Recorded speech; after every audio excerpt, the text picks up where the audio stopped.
ಧೈರ್ಯ ತಂದ್ಕೋ ಸಾರ್ಥಕ. ದೇವರಿದ್ದಾನೆ, ಆದ್ಯಾಗೆ ಏನೂ ಆಗೋಲ್ಲ, ಹೆದರ್ಕೋಬೇಡ. ನೀನೇ ಇಷ್ಟೊಂದು ಟೆನ್ಷನ್ ಮಾಡ್ಕೊಂಡ್ರೆ ತುಂಬ ಕಷ್ಟ ಆಗತ್ತೆ.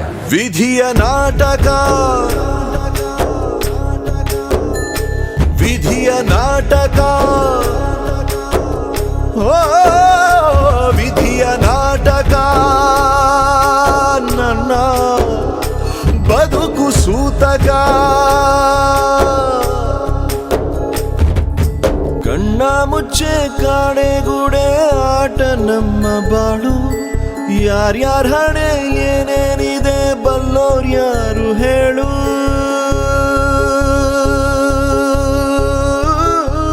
ಪಾಪ, ಆದರೆ ಹತ್ರ ಹೋಗಿ ಸಮಾಧಾನ ಮಾಡೋಣ ಅಂದರೆ ಒಂದು ಕೇಳಿ ತಿಳ್ಕೊಂಡ್ರೆ ಕಷ್ಟ. ಅವ್ನು ಎಷ್ಟೇ ರೂಢಾಗಿ ನಡ್ಕೊಂಡ್ರು ಅವನಿಗೊಂದು ತಾಯಿ ಮತ್ತು ತಂಗಿ ಅಂದರೆ ಪ್ರಾಣ. ಅದಕ್ಕೆ ಅಂತ ನನಗೆ ಇಷ್ಟು ಹರ್ಟ್ ಆಗಿರುವಾಗ ಅವನಿಗೆ ಹೇಗಾಗಿರಬೇಡ. ಇಲ್ಲ, ಮಾತಾಡಿಸ್ಲೇಬೇಕು.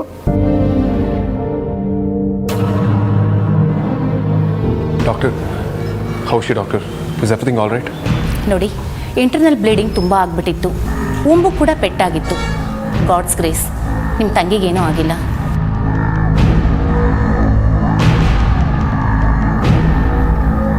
ಮಗುನ ಉಳಿಸ್ಕೊಳಕ್ಕಾಗಲಿಲ್ಲ.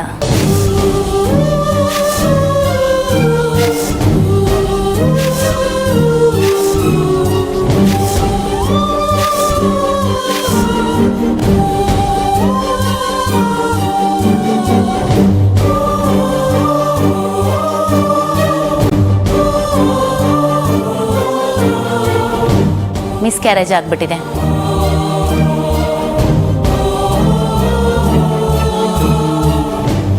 ಹಾಸ್ಪಿಟಲಲ್ಲಿ ಎಲ್ಲ ಥರ ಫೆಸಿಲಿಟೀಸ್ ಇದೆ, ಸ್ಪೆಷಲಿಸ್ಟ್ಗಳಿದ್ದೀರ, ಆದರೂ ಉಳಿಸ್ಕೊಳ್ಳೋದಕ್ಕಾಗಲ್ಲ ಅಂತಂದ್ರೆ ಏನು ಅರ್ಥ? Calm down. ಕಂಡೀಷನ್ ಆಗಿರುವಾಗ ಯಾರೇನೂ ಮಾಡೋಕ್ಕಾಗಲ್ಲ. ಅಷ್ಟಕ್ಕೂ ನಾವು ದೇವ್ರಲ್ಲ.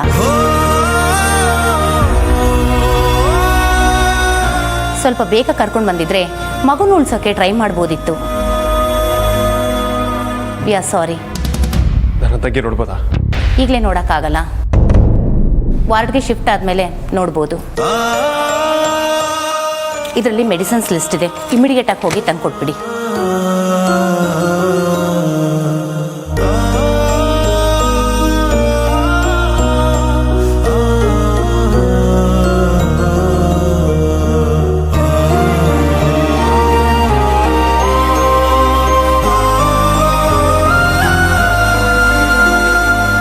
ದೇವ್ರಿದಾನೆ ಅಂದ್ರಲ್ಲ ಚಿಕ್ಕಪ್ಪ, ಏನು ಮಾಡ್ದ ನಿಮ್ಮ ದೇವರು? ಹಾಂ, ಅಷ್ಟಕ್ಕೂ ನಾವು ಹೋಗಿದ್ದ ದೇವ್ರ ಹತ್ರನೇ ಅಲ್ವಾ? ಇದಕ್ಕೆ ನಾವು ನಮ್ಮನ್ನ ಕರ್ಸ್ಕೊಂಡಿದ್ದು.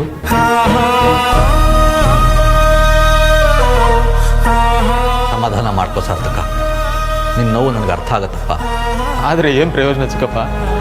ಆದ್ಯ ಎಷ್ಟು ಕನಸು ಕಟ್ಕೊಂಡಿದ್ದು ಗೊತ್ತಾ? ಪ್ರತಿದಿನ ಅವಳ ಹೊಟ್ಟೆಗೆ ಕಿವಿ ಕೊಟ್ಟು ಪುಟ್ಟಕ್ಕಂದ ಏನು ಮಾಡ್ತಿದೆ ಅಂತ ಆಲಿಸಿದ್ದೆ. ಆದರೆ ಈಗ ಆದ್ಯನ ಮಗುನ ಸಾಯೋವರೆಗೂ ಕಣ್ಣಲ್ಲಿ ಕಣ್ಣಿಟ್ಟು ನೋಡ್ಕೊಳ್ತೀನಿ ಎಂದಿದ್ದೆ. ಅವಳು ಪ್ರೆಗ್ನೆಂಟು ಅಂತ ಗೊತ್ತಾದಾಗ್ನಿಂದ ಅವಳು ಎಲ್ಲ ಡೌಟ್ಸ್ಗೂ ನಾನು ಉತ್ತರ ಕೊಡ್ತಿದ್ದೆ. ಏನು ಹೇಳಲಿ ಚಿಕ್ಕಪ್ಪ, ಏನು ಹೇಳಲಿ?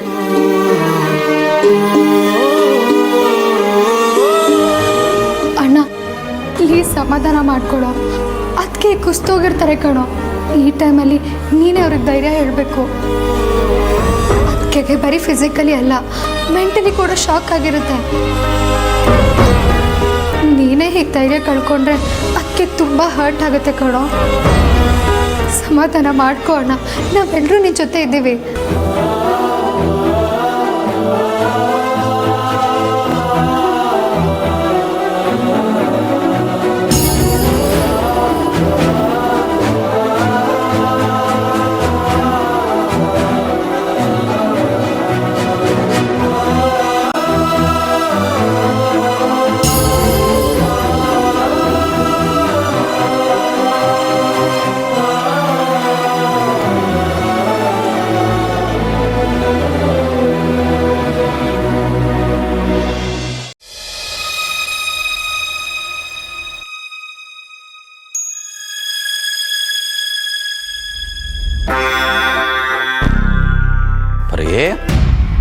ಅಲ್ಲ ನನಗೊಂದು ಮಾತು ಹೇಳ್ದೆ ಎಲ್ಲರೂ ಹಾಗೆ ಬಂದ್ಬಿಟ್ಟಿದ್ದೀರಲ್ಲ, ಯಾಕೆ ಏನಾಯ್ತು? ಅಪ್ಪ ಅದು ನನಗೆ ಸಡನ್ ಆಗಿ ಹೊಟ್ಟೆ ನೋವು ಬಂದ್ಬಿಡ್ತು, ಹಾಗಾಗಿ ಮನೇಲಿ ರೆಸ್ಟ್ ತಗೋಣ ಅಂತ ಬಂದ್ವಿ. ಇದೊಳ್ಳೆ ಕಥೆ ಆಯ್ತಲ್ಲ.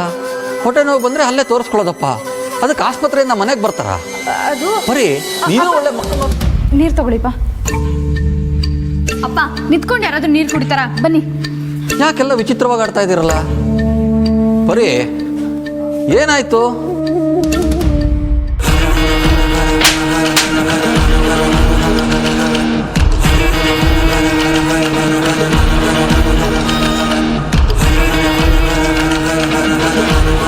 ಇದೇನಿದು ಪರಿ?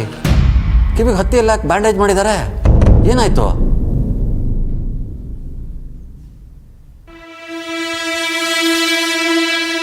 ಯಾಕೆ ಎಲ್ಲರೂ ಮಾತು ಬರ್ದೇ ಇರೋ ಥರ ಸೈಲೆಂಟಾಗಿ ನಿಂತ್ಕೊಂಡಿದ್ದೀರಾ? ಏನು ನಡೀತು ಅಂತ ಯಾರಾದರೂ ಹೇಳ್ಬಾರ್ದಾ?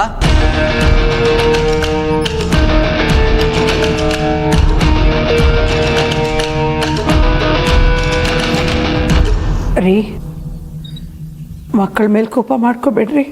ನನಗೆ ಕೋಪ ಮಾಡ್ಕೊಳ್ಳೋದಕ್ಕೆ ಇಷ್ಟ ಇಲ್ಲ. ಆವಾಗಲಿಂದ ಏನಾಯ್ತು ಅಂತ ಕೇಳ್ತಾ ಇದ್ದೀನಿ, ನೀವು ಯಾರು ಬಾಯ ಬಿಡ್ತಾ ಇಲ್ವಲ್ಲ? ಹೇಳ್ತೀನಿ. ಅದೇನಾಯ್ತು ಅಂದರೆ, ಇನ್ನು ಹೊಟ್ಟೆಲಿರೋ ಕಣ್ಣೆ ಬಿಡ್ದಿರೋ ಮಗುನ ಕೊಂದೇ ಬಿಟ್ಟಿಯಲ್ಲ ರಾಕ್ಷಸಿ.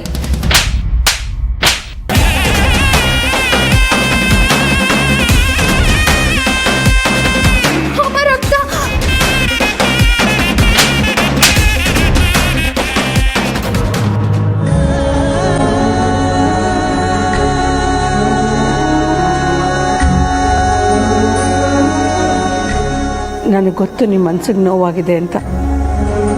ದಯವಿಟ್ಟು ನೊಂದ್ಕೋಬೇಡ್ರಿ. ಇದರಲ್ಲಿ ನಮ್ಮ ಮಕ್ಕಳದ್ದು ಯಾವ ತಪ್ಪು ಇಲ್ಲ. ಮಕ್ಕಳಿಗೇನಾದರೂ ಆದಾಗ ನಾವು ಅವ್ರ ಜೊತೆಗೆ ನಿಂತ್ಕೋತೀವಲ್ಲ, ಹಾಗೇನೆ ಅಮ್ಮ ಕೋಪದಿಂದ ನಡ್ಕೊಂಡ್ಬಿಟ್ಲು ಅಷ್ಟೆ.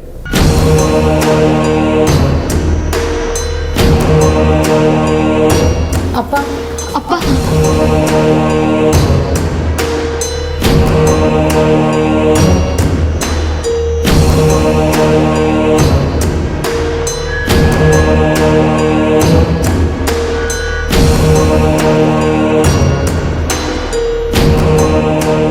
ನಾನು ಕೋಪದಲ್ಲಿ ಕೈ ಮಾಡಿಬಿಟ್ಟೆಪ್ಪ, ತಪ್ಪಾಗೋಯ್ತು. ತುಡುಕ್ಬಿಟ್ಟೆ. ನೀವೊಂದು ಹೊಡೆದ್ರು ನಾನೇನು ಅಂದ್ಕೊಳ್ಳಲ್ಲಪ್ಪ.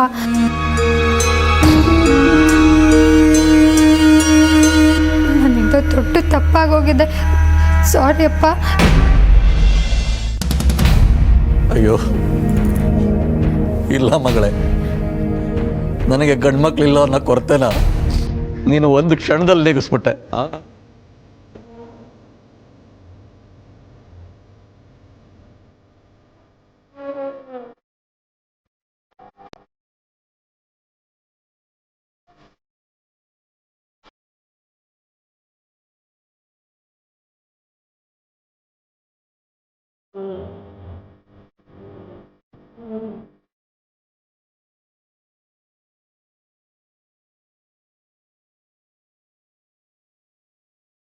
ಇನ್ನು ನಾನು ನಿಶ್ಚಿಂತೆಯಿಂದ ಕಣ್ಮುಚ್ಚಿದ್ರು ನೀನು ಈ ಮನೇನ ಚೆನ್ನಾಗಿ ಕಾಯ್ತೀಯ ಅಂತ ಖಾತ್ರಿ ಆಯ್ತಮ್ಮ.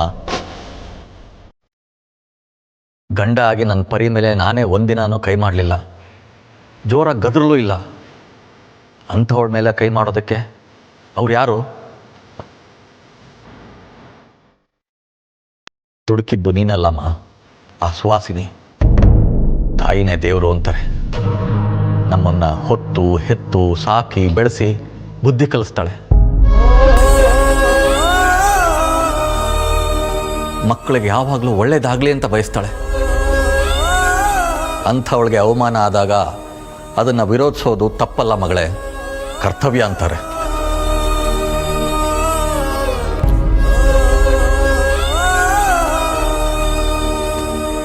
ತಾಯಿ ಋಣನ ತೀರ್ಸೋದಕ್ಕಾಗದೇ ಇದ್ರು ಆಕೆಗೆ ಅವಮಾನ ಆಗದೆ ಇರೋ ಹಾಗೆ ನೋಡ್ಕೊಳ್ಳೋದು, ಆಕೆನ ನೆಲಕ್ಕೆ ಬೀಳದೆ ಇರೋ ಹಾಗೆ ನೋಡ್ಕೊಳ್ಳೋದು ತುಂಬ ದೊಡ್ಡ ಗುಣ ಮಗಳೇ. ನೀನಂಥ ಅವಕಾಶನ ಕಳ್ಕೊಳ್ಳಿಲ್ಲ.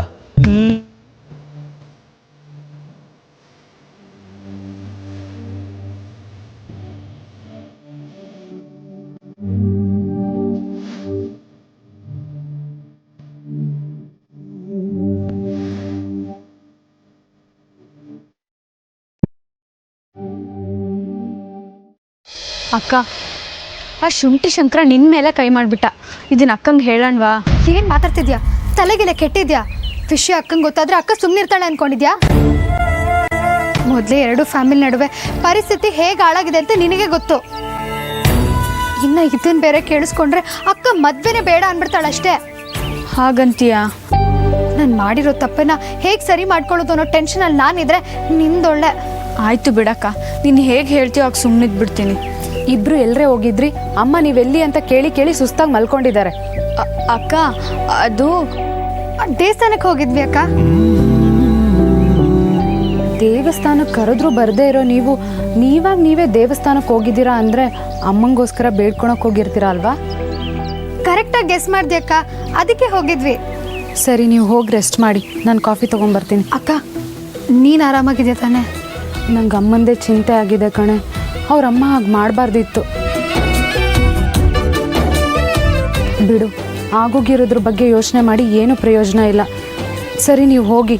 ಅಮ್ಮ ಏನಾದರೂ ಇದ್ದರೆ ಮತ್ತೆ ಮದುವೆ ವಿಚಾರ ತೆಗಿಯೋಕ್ಕೆ ಶುರು ಮಾಡ್ತಾರೆ. ಸರಿ ಅಕ್ಕ.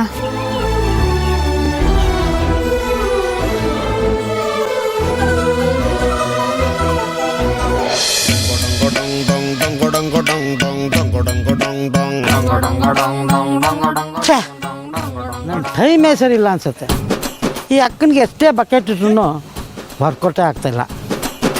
ಈ ಸೆಂಟ್ರ್ ಗ್ಯಾಪಲ್ಲಿ ಸ್ವಲ್ಪ ದುಡ್ಡು ಮಾಡ್ಕೊಳ್ಳೋಣ ಅಂದರೆ ಪ್ಲ್ಯಾನೇ ಸೆಟ್ ಆಗ್ತಾಯಿಲ್ಲ. ಆದರೆ ಈ ವೇದಾಂತಕ್ಕೆ ಮಾತ್ರ ಆಸ್ಪತ್ರೆಯಲ್ಲಿ ಸರಿಯಾಗಿ ಮಿಸ್ಲೀಡ್ ಮಾಡಿದ್ದೀನಿ. ಅಕ್ಕ ಮೊದಲು ಹೊಡೆದಿರೋ ವಿಷಯ ಹೇಳ್ದೇ ಅಮೂಲ್ಯ ಹೊಡೆದಿರೋ ವಿಷಯ ಮಾತ್ರ ಹೇಳಿ ಸರಿ ಕಿಟ್ಟಿಗಿಟ್ಟಿದ್ದೀನಿ. ಹಾಂ, ಎಲ್ಲ ಕಡೆ ಬಾಂಬ್ ಬಿಡಬೇಕು. ಒಂದು ಟುಸ್ ಆದ್ರೂ ಇನ್ನೊಂದು ಬ್ಲಾಸ್ಟ್ ಆಗಬೇಕು. ಪಕ್ಷಾಂತರ ಮಾಡಿ ಆದರೂ MLA ಆಗ್ತೀನಿ. ಹಾಗೆ ಆಗ್ತೀನಿ.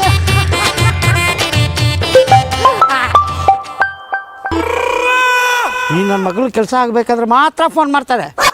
ನಂದು ಕೆಲಸ ಏನಾದ್ರು ಆಗ್ಬೇಕಂದ್ರೆ ಸ್ವಿಚ್ ಆಫ್ ಮಾಡಿಬಿಡ್ತಾರೆ. ಹಲೋ,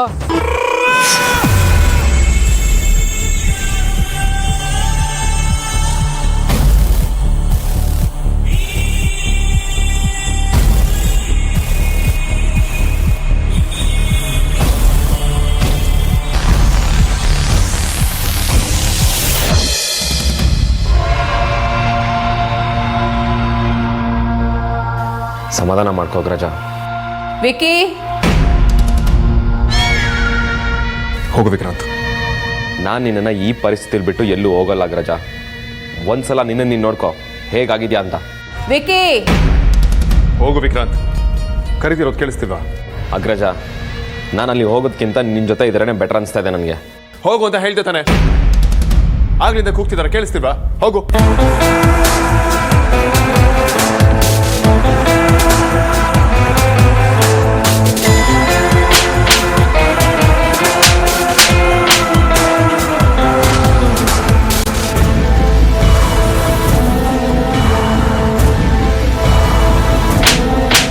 ಅಮೂಲ್ಯ, ನಿಮ್ಮ ತಾಯಿ ಕೆನ್ನೆಗೆ ಪಟ ಪಟ ಹೊಡೆದ್ಬಿಡೋದ.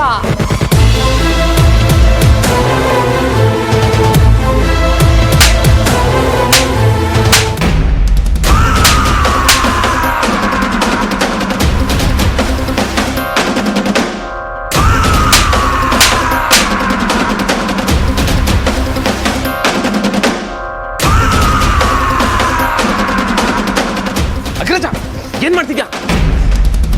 ಬರ್ತಾ ಇದೆ. ನಾನು ಅದಕ್ಕೆ ಹೇಳಿದ್ದು ಎಲ್ಲಿ ಹೋಗಲ್ಲ ಅಂತ. ಒಳ್ಳೆ ಚಿಕ್ಕ ಮಗ್ಳು ತರ ಕಮ್.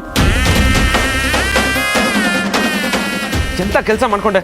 ಫಸ್ಟ್ ಏಡ್ ತಗೊಬರ್ತೀನಿ. ಬೇಕಾಗಿಲ್ಲ, ಕೈ ಮಾಡಿರೋ ತಪ್ಪಿಗೆ ಅದಕ್ಕೆ ಸರಿಯಾದ ಶಿಕ್ಷೆ ಆಗಿದೆ. ಏನು ಮಾತಾಡಬೇಡ, ಸುಮ್ಮನೆ ಇದ್ಬಿಟ್ರೆ ಸಾಕು.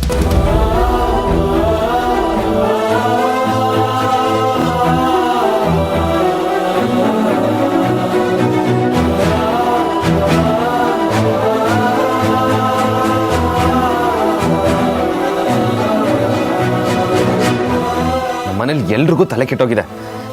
ಎಲ್ಲ ವಿಚಿತ್ರ ಹೋಗಾಡ್ತಿದ್ದೀವಿ. ಯಾರಿಗೂ ಪೇಷನ್ಸೇ ಇಲ್ಲ. ಆಫೀಸಲ್ಲಿ ಎಷ್ಟೇ ಟೆನ್ಷನ್ ಇದ್ರು ನಾನು ಯಾವತ್ತೂ ಇಂಪೇಷಂಟ್ ಆಗಿರಲಿಲ್ಲ. ಆದರೆ ಅವತ್ತು ಅಮ್ಮನ ವಿಚಾರದಲ್ಲಿ ಹಿಂದೆ ಮುಂದೆ ಯೋಚನೆ ಮಾಡಿದೆ, ತಪ್ಪು ಮಾಡ್ಬಿಟ್ಟೆ. ಈಗ ಸುಮ್ಮನೆ ಇದ್ಬಿಡು. ಆಗಿದ್ದೆಲ್ಲ ಆಗೋಯ್ತು. ಈಗೇನು ಚೇಂಜ್ ಮಾಡೋಕ್ಕಾಗಲ್ಲ. ಎಲ್ಲ ರಾಂಗ್ ಅಸಂಪ್ಷನ್ ಆಗಿ ಏನೇನೋ ಆಗಿದೆ.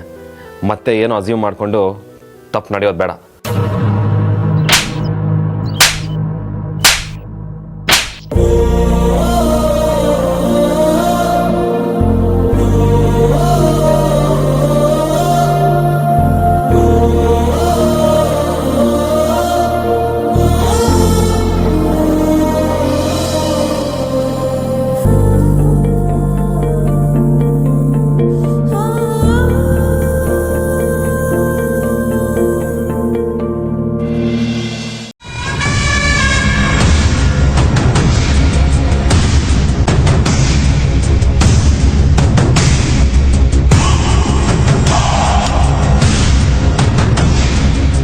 ಇವಳ ಹೆಸರು ಸೌಜನ್ಯ ಅಂತ, 40 ಕೋಟಿ ಆಸ್ತಿ, ಒಬ್ಳೇ ಮಗಳು. ಬರೀ 40 ಕೋಟಿನ? ನನ್ನ ಮಗನ ಕಾಲರ್ಗೂ ಸಮ ಇಲ್ಲ. ಎಕ್ಸಾಕ್ಟ್ಲಿ, ಡೌಟೇ ಇಲ್ಲ. ಅಮ್ಮ, ಒಂದು ನಿಮಿಷ ಬನ್ನಿ.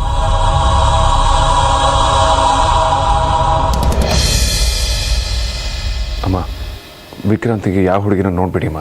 ಅವ್ನು ಯಾರು ಒಪ್ಕೊಳ್ಳೋದಿಲ್ಲ. ನೀವು ಸುಮ್ಮನೆ ಟೈಮ್ ವೇಸ್ಟ್ ಮಾಡ್ತಿದ್ದೀರಾ. ಒಪ್ಪಲ್ಲ ಅಂತ ತಾನೆ?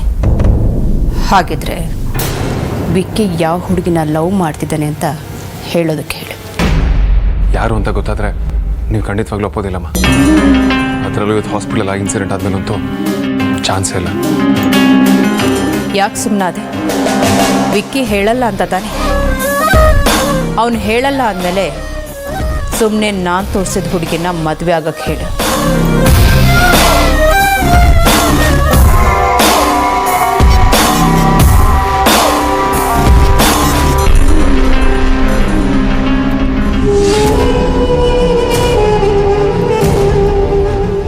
ಬೇರೆ ಫೋಟೋಸ್ ಇಲ್ವಾ?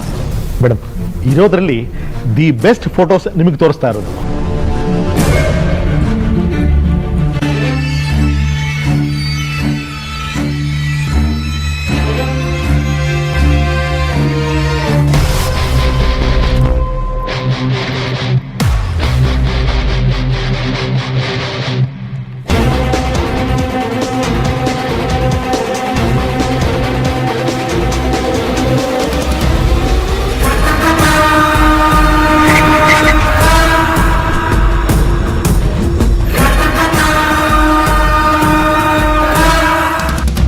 ಇದು ಐ ಮೀನ್ ಈ ಫೋಟೋಲಿರೋನು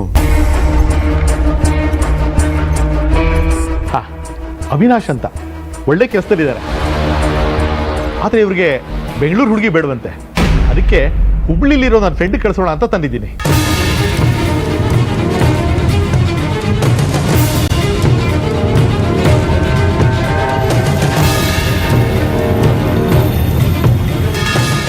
ಐ ಯು ಶ್ಯೂರ್? ನೀವು ಹೇಳಿದ್ದು ಇದೇ ಹುಡುಗನ ಬಗ್ಗೆನಾ? ಐ ಮೀನ್ ಈ ಫೋಟೋಲಿರೋನ ಬಗ್ಗೆ. ಇವರೇ ನಿಮಗೆ ಫೋಟೋನ ಕೊಟ್ಟು ಕಳಿಸಿದ? ವೇದಾಂತ ವಸಿಷ್ಠ ಬಗ್ಗೆ ಗೊತ್ತಿರೋರು ಯಾರು ಸುಳ್ಳು ಹೇಳಲ್ಲ ಅಂದ್ಕೊಂಡಿದ್ದೀನಿ ಸರ್. ತುಂಬ ಚಿಕ್ಕ ವಯಸ್ಸಿನಲ್ಲೇ ಏನೆಲ್ಲ ಅಚೀವ್ ಮಾಡಿದವ್ರು ನೀವು. ನಾನು ನಿಜಾನೇ ಹೇಳ್ತಾ ಇದ್ದೀನಿ ಸರ್. Thank you. ಬಟ್ ಇವ್ರ ಹೆಸರು ಅವಿನಾಶ್ ಅಲ್ಲ ಅನ್ಸುತ್ತೆ. ನಾವು ಹೆಸರು ಕೇಳದೆ ಫೋಟೋ ತಗೊಳ್ತೀವಲ್ಲ ಸರ್. ಹುಡುಗ ತುಂಬ ಓದ್ಕೊಂಡಿದ್ದಾನೆ. ಇವರು ಬೆಂಗಳೂರು ಬಿಟ್ಟು ಬೇರೆ ಕಡೆ ಹುಡುಗಿ ನೋಡ್ತಾ ಇದ್ದಾರೆ. ಕೆಲಸದಲ್ಲಿರೋ ಹುಡುಗಿ ಬೇಡವಂತೆ. ಅವರು ಮಿಡ್ಲ್ ಕ್ಲಾಸ್ ಫ್ಯಾಮಿಲಿ ಆಗಿರೋದ್ರಿಂದ ಬಡವರಾದ್ರೆ ಹೊಂದಾಣಿಕೆ ಆಗುತ್ತೆ ಅಂತಿದ್ರು. Bloody scoundrel. ಯಾಕೆ ಸರ್ ಇವ್ರ ಬಗ್ಗೆ ವಿಚಾರಿಸ್ತಿದ್ದೀರಾ? ಏನಿಲ್ಲ, ಥ್ಯಾಂಕ್ ಯು.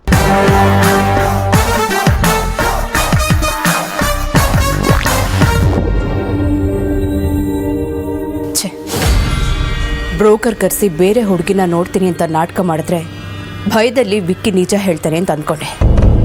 ಆದರೆ ಇಬ್ಬರು ಬಾಯಿ ಬಿಡ್ತಿಲ್ಲ.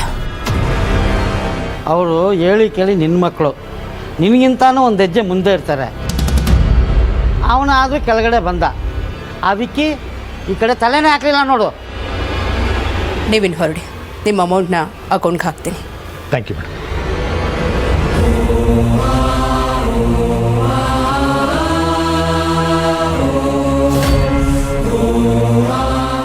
ಅಕ್ಕ, ಆ ವಿಕ್ಕಿ ಲವ್ ಮಾಡಿರೋ ಹುಡುಗಿನ ಮಾತ್ರ ನೀವು ಸೊಸೆ ಮಾಡ್ಕೋಬಾರ್ದು. ಹಂಗೇನಾದರೂ ಆದರೆ ನಿಮ್ಮ ಮೊಮ್ಮಕ್ಕಳ ಮೈಯಲ್ಲಿ ಮಿಡ್ಲ್ ಕ್ಲಾಸ್ ರಕ್ತ ಹರಿಯುತ್ತೆ. ನೀನು ಮಾತು ಕಡಿಮೆ ಮಾಡಿ ಕೆಲಸ ಜಾಸ್ತಿ ಮಾಡು. ಆದಷ್ಟು ಬೇಗ ಆ ಹುಡುಗಿ ಯಾರು ಅಂತ ಹುಡುಕು.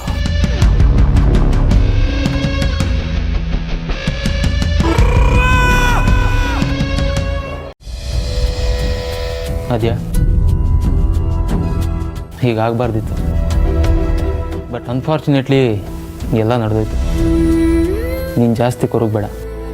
ಹಾಗಂತ ನಿನಗೆ ನೋವಿಲ್ಲ ಅಂತ ನಾನು ಹೇಳ್ತಿಲ್ಲ. But life has to move on ಅಲ್ವಾ? ಆದಷ್ಟು ಬೇಗ ಇದನ್ನೆಲ್ಲ ಮರೆಯೋಕ್ಕೆ ಟ್ರೈ ಮಾಡು. ನಾನು ಪ್ರಯತ್ನ ಪಡ್ತಾ ಇದ್ದೀನಿ ಸಾರ್ಥಕ್. ಆದರೆ ಅದಷ್ಟು ಸುಲಭ ಅಲ್ಲ ಅಂತ ನಿಮಗೂ ಗೊತ್ತು ಅಲ್ವಾ? ಅರ್ಥ ಆಗುತ್ತೆ ಅದ್ಯಾ. ನೀನೀಗ ಸಮಾಧಾನ ಮಾಡ್ಕೊಂಡಿಲ್ಲ ಅಂದರೆ ನನಗೆ ನಿನ್ನ ಬಿಟ್ಟು ಹೊರಡೋಕೆ ಕಷ್ಟ ಆಗುತ್ತೆ. ಮನೇಲಿ ಅಮ್ಮನೂ ಟೆನ್ಷನ್ ಮಾಡ್ಕೊಂಡಿರ್ತಾರಲ್ವಾ. ಅಷ್ಟಲ್ಲದೆ ನೀನು ಆರತಿ ಮದುವೆಗೆ ಓಡಾಡಬೇಕು, ಎಲ್ಲರ ಜೊತೆ ಬೆರಿಬೇಕು. So please take care. Sarthak,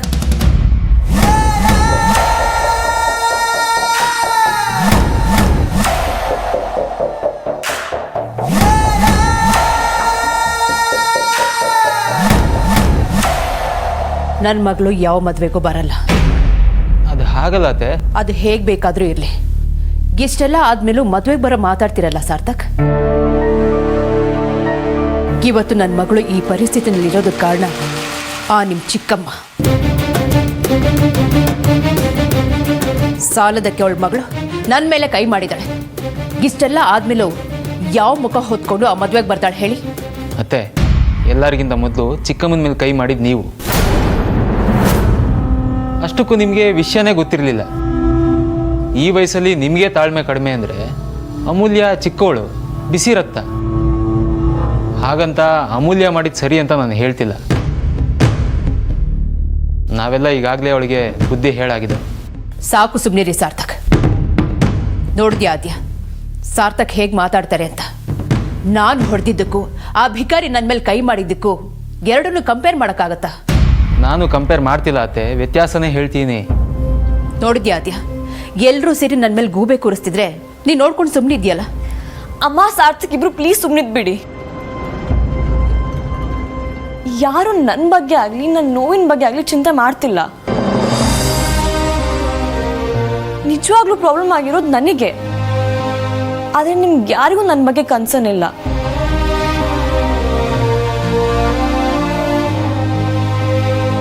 I am sorry ಆದ್ಯ. ಸದ್ಯಕ್ಕೆ ನಾನು ಏನು ಹೇಳೋ ಪರಿಸ್ಥಿತಿ ಇಲ್ಲ. ಒಂದು ವೇಳೆ ಹೇಳಿದ್ರು ಮುಂದಿನ ಪರಿಸ್ಥಿತಿನೂ ಸರಿ ಇರಲ್ಲ.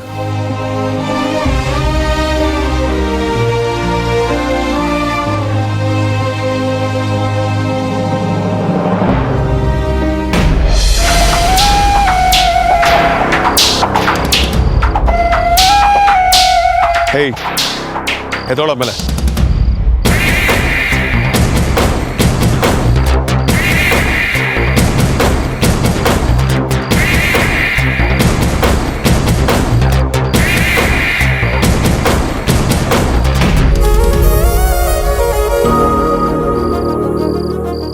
Sorry boss. ಒಂಟಿ ಹುಡುಗಿರ್ ಕಂಡ್ರೆ ಮೈ ಕಡಿಯುತ್ತೇನೋ ನಿನಗೆ? ದಮ್ಮಿದ್ರೆ ಈಗ ಮುಟ್ಟು ನೋಡೋಣ. ಇಲ್ಲ ಬಾಸ್, ಸಾರಿ ಬಾಸ್. ಮುಟ್ಟೋ ಮುಟ್ಟೋ ನೋಡೋಣ. ಬಾಸ್, ತಪ್ಪಾಯ್ತು ಬಾಸ್.